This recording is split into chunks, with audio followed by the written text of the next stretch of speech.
of the tourism industry. We now want to jump right into that interview about assistive technology and how we could level the ground for our brothers and sisters living with disabilities to also be able to innovate, not just for their own conveniences, but for the good of the whole community. Joining me now in this discussion is Bernard Chiira. Bernard Chiira is director at Innovate now, which is a subsidy of Amref Health Africa. And we'll also be having Nancy Maina, who is founder of Lugha, Ishara. They'll be joining me in that discussion. Lady, gentlemen, good to have you on the show today. Thank you. Thank you. Karibuni sana. So I'll start with you, Nancy. For most people who are hearing the word assistive technology, what is it in short? How would you explain it to a 6-year-old? What is assistive technology? I would say assistive technology is enabling access to a holistic life to people with disabilities, and that can be done in different ways. It could be technology, it could be access to services and products. So really enabling access. Great. Bernard, let's talk to you about some of the challenges that people living with disabilities are facing. What are some of the challenges that are facing assistive technology today, and how can we as a community assist those of us who are living with disabilities to take up more innovation opportunities in this aspect, really? Thanks, George. I think the first thing I'd want to say is when you think about disability in a holistic manner and what it is, most of the people think disability is the problem with the person. But increasingly, when you actually think about why is it someone who has a condition cannot function in the society we have created, most of the time is because of the barriers we have put in that society. That is to mean, for someone who is mobility impaired, if you give them a wheelchair, they'll be able to get to point A or to point B just as the same as you. So when it comes to innovation and the challenges, this is exactly what innovating in this area means: breaking those barriers. Looking at, okay, if you have any condition that impairs your functioning, how do we bridge that gap? And I think what we have seen is the role of assistive technology in breaking those barriers. As Nancy has said, you look at assistive technology as an enabler. And when you talk about the biggest challenge is assistive technology is very expensive. And it's also, most of the time in our market, let me talk about in Kenya and in Africa, barriers are around cost, but also around quality, because we have not created an industry here that guides the standards, the pricing, and accessibility of those devices. And that's what we're trying to do at Innovate now. Great. So, Nancy, coming back to you on this, we have, Bernard has enumerated some of the challenges that people living with disabilities go through.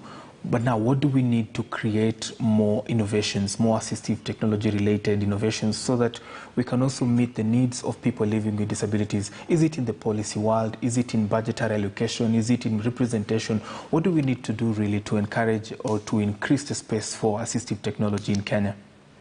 Yeah, thank you. I want to take from where Bernard has said in terms of that there's actually no industry here in Kenya and the issue of cost. And then I also want to introduce a lens of assistive technology users are not necessarily users who have signed up for the product. For example, you see a red dress, you go and buy, so it's an easy sell. So I would say they're usually unwilling users or customers.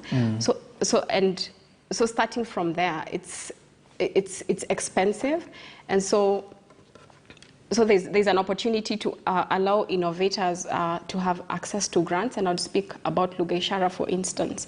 We are running a language development center, and our users mostly come from low resource areas.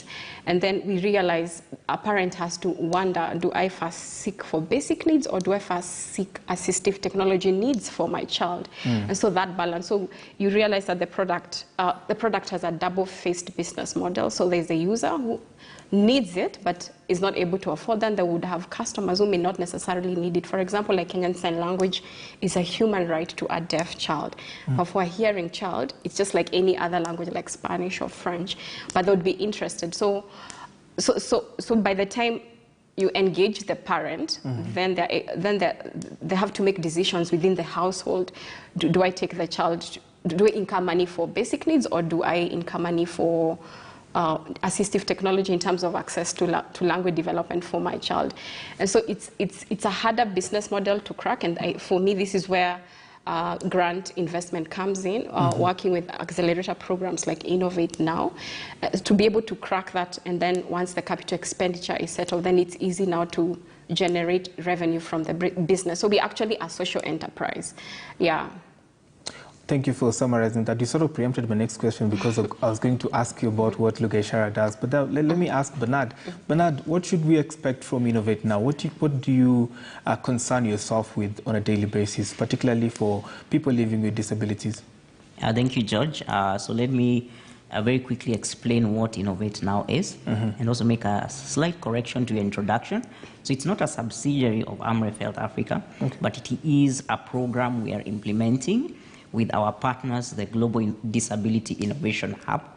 And this is the first program of its kind that is an innovation acceleration program for solutions in assistive technology. So Kenya, we are known for innovation. There are so many innovation hubs in this country. I'm privileged to be the former chair of ASEC, which is an industry association of innovation hubs.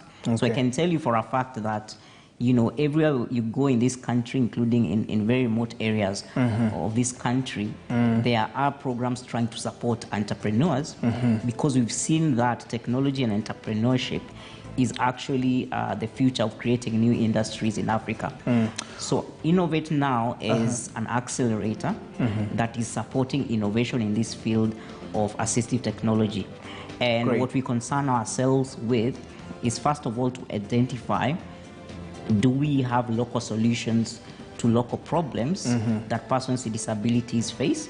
So we usually run calls for application. We are now down to our 4th call for application. Absolutely. I want you to hold that thought right there. We want to now take a commercial break. We'll be back with more of that discussion right here on the assistive technology for people living with disabilities. BBC Money Daily will be on after the short break, and then we'll have the Innovator, which is also an innovation by people living with disabilities. That will set pace for the next bit of our conversation right